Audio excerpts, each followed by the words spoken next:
It was a brisk Monday morning in Washington, D.C., the kind that carried a strange stillness before a political storm. Inside the Capitol building, the House chamber buzzed with tension.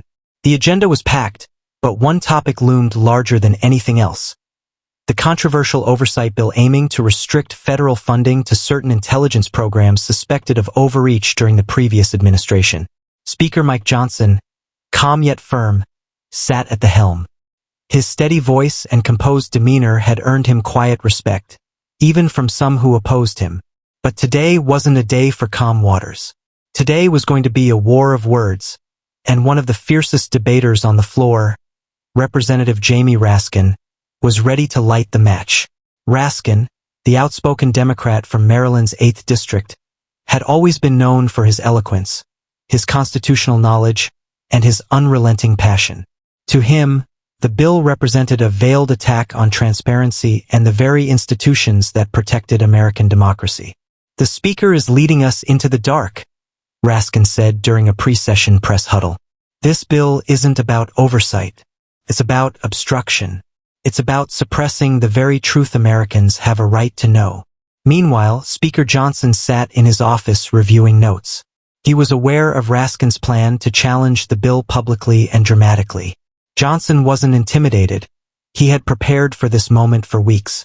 He believed the bill would bring light to corruption that had festered beneath the surface for too long, and he had facts, hard ones, to back it up. When the session was called to order, you could feel the energy shift. Lawmakers filled their seats. Cameras rolled. The air was electric. Raskin was the first to speak during the bill's discussion period. "Mr. Speaker, I rise today in defense of our institutions," he began.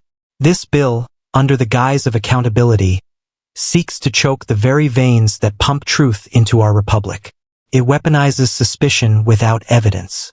It sets a precedent that tomorrow, any agency doing its job can be dismantled because someone didn't like what it uncovered." His words drew applause from his side of the aisle. Even a few centrists nodded thoughtfully. But Johnson stood, calmly, confidently, and when he spoke, the room silenced. "I thank the gentleman from Maryland," Johnson began, his southern accent subtle but resolute. "But this bill isn't about silencing truth. It's about unearthing it." He walked forward a few steps, placing a thick folder on the podium. "For months, this House has been denied access to documents, real unclassified documents, concerning irregular surveillance practices conducted during the previous decade. The agencies involved have sidestepped every inquiry, every subpoena, every hearing. This bill demands transparency, not silence. Truth, not narrative."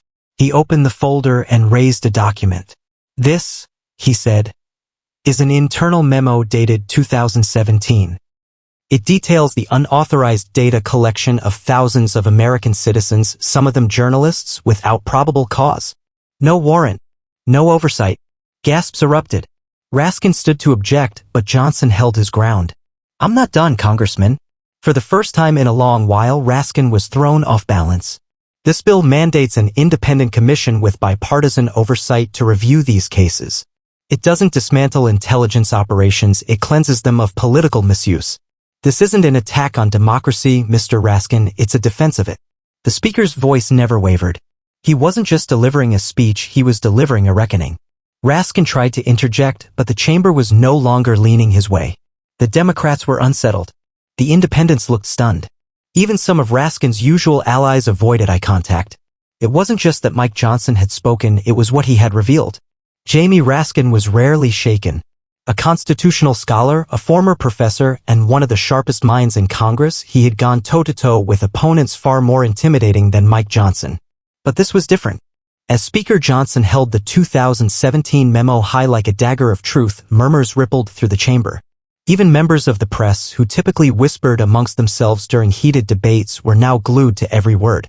"I understand that some may feel this threatens our institutions," Johnson said, pacing slowly. "But let me ask you this, when institutions begin operating outside the bounds of law, is it unpatriotic to question them? Or is it the highest form of duty?" Raskin regained his composure and motioned to speak again. "Mr. Speaker," he said, with a tight tone, "you speak of unauthorized surveillance, but context matters. That memo, which I've read, came from an internal ethics review.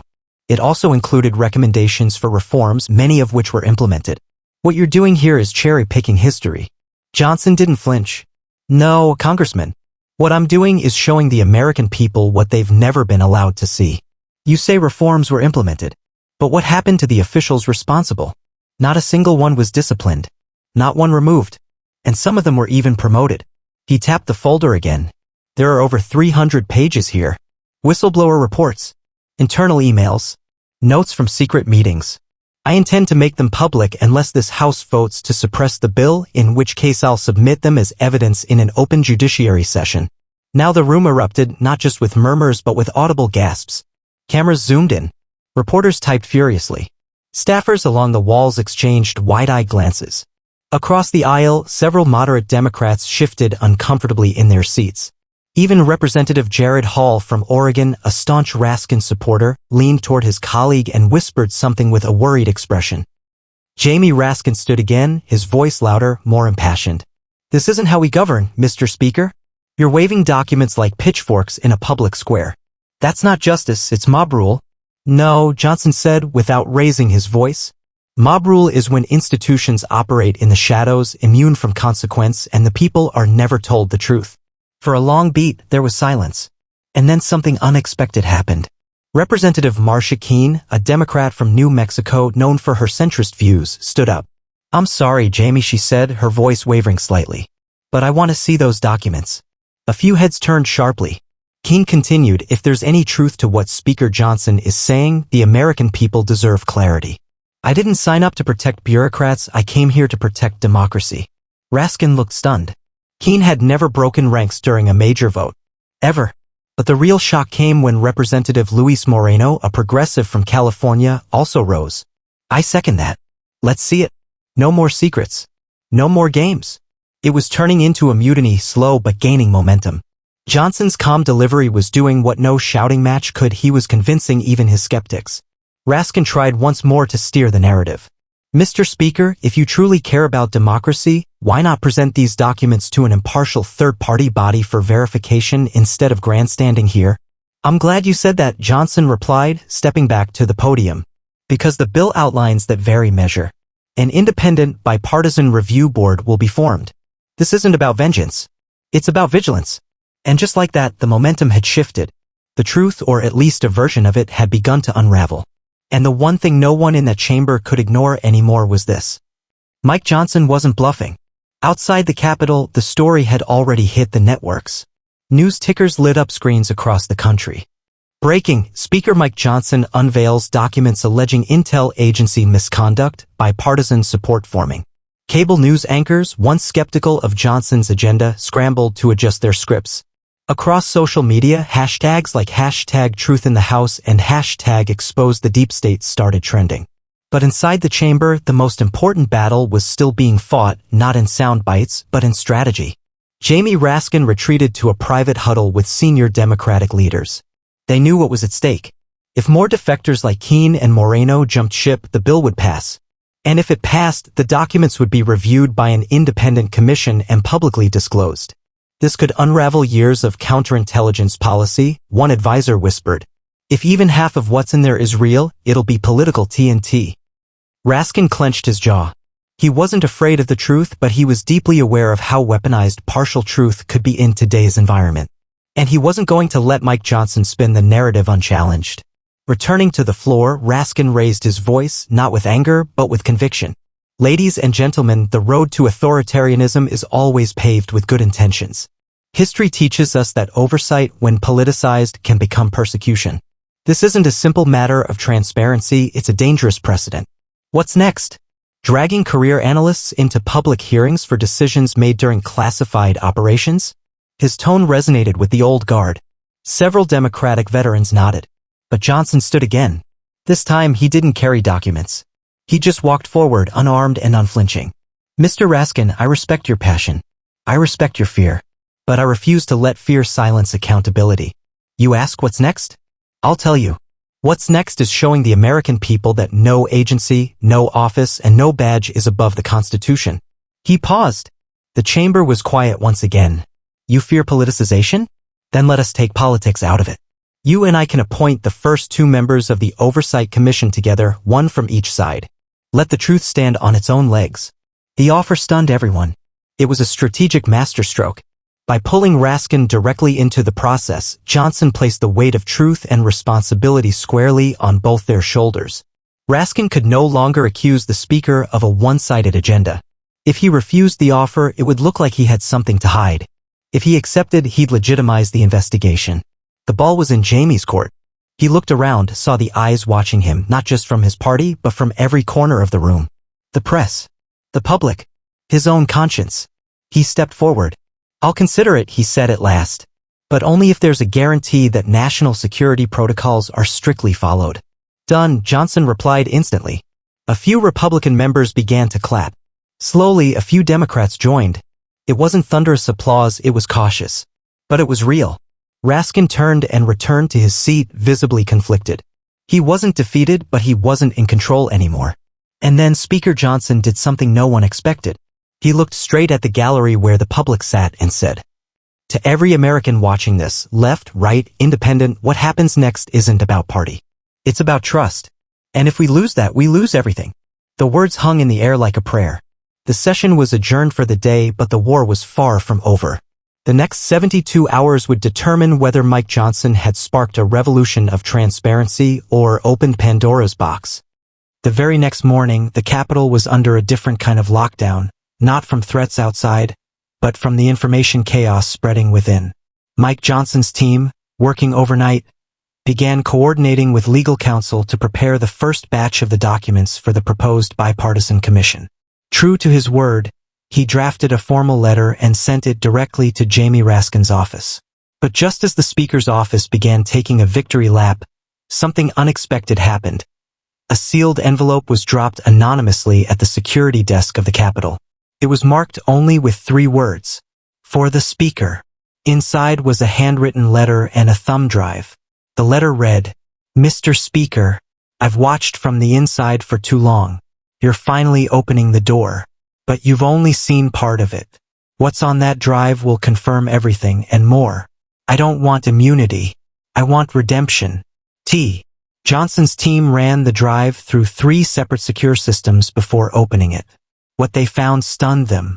Not only did it contain internal surveillance footage and audio logs from federal agency command rooms, but also a signed confession, timestamped 2 years ago, from a mid-level analyst named Thomas Raymer, who had allegedly destroyed exculpatory data before a congressional hearing in 2019. This was no longer just about overreach or reform. This was potential obstruction of justice at the highest levels of intelligence. Mike Johnson scheduled an emergency meeting with the House Intelligence Committee, which Raskin was also part of. When they sat down behind closed doors, the tension was like the eye of a hurricane. This changes everything," Raskin muttered, scrolling through the documents on a secured tablet. "You wanted context," Johnson said calmly. "Now you have it." Raskin looked up. For the first time, his face wasn't filled with frustration or fury. It was disbelief. Then he did something no one in Johnson's team expected. He stood up and quietly said, "We need to expand the commission, and we need a special prosecutor." The room fell silent. Even the aides looked shocked. "Jamie," Johnson said cautiously, "are you saying?" "I'm saying, if this is what it looks like, this isn't about politics anymore. It's about the soul of this republic." By evening, Johnson and Raskin released a joint statement. "After reviewing new evidence, we have agreed to move forward with a full bipartisan commission and a special prosecutor to investigate systemic misconduct within federal surveillance programs. Our goal is simple: restore public trust in American institutions." That moment, 2 bitter rivals standing shoulder to shoulder, sent shockwaves through the nation. Major outlets like CNN, Fox, MSNBC, and even late-night hosts dropped their usual snark and partisan slants. For once, everyone agreed. Something massive was happening. Then came the true wrecking ball. On day 3, Thomas Raymer, the anonymous whistleblower, went public. He appeared on live television, unmasked, sitting across from anchor Dana McIntyre on 60 Minutes. I was told to delete certain files. I was told it was for national security, Raymer said, visibly shaken. But I know now, it was for political insulation.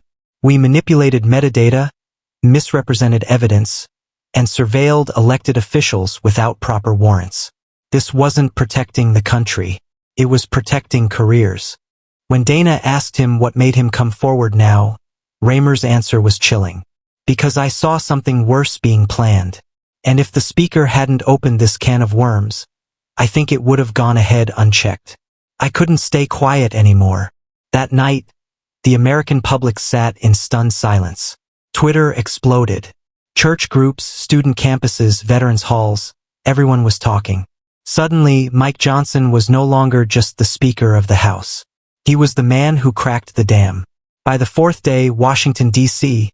didn't feel like Washington anymore. Outside the Capitol, crowds gathered not to protest, but to watch. Something sacred was happening. The people sensed it. An entire nation had been given a front-row seat to a moment of rare clarity in American politics. Inside, Mike Johnson stood once more before the House. Mr. Speaker, a voice rang from across the floor. It was Jamie Raskin. Every head turned. Johnson nodded. The gentleman from Maryland is recognized. Raskin walked forward slowly. Gone was the firebrand rhetoric. Gone was the smug deflection. Instead, he spoke like a man confronting ghosts.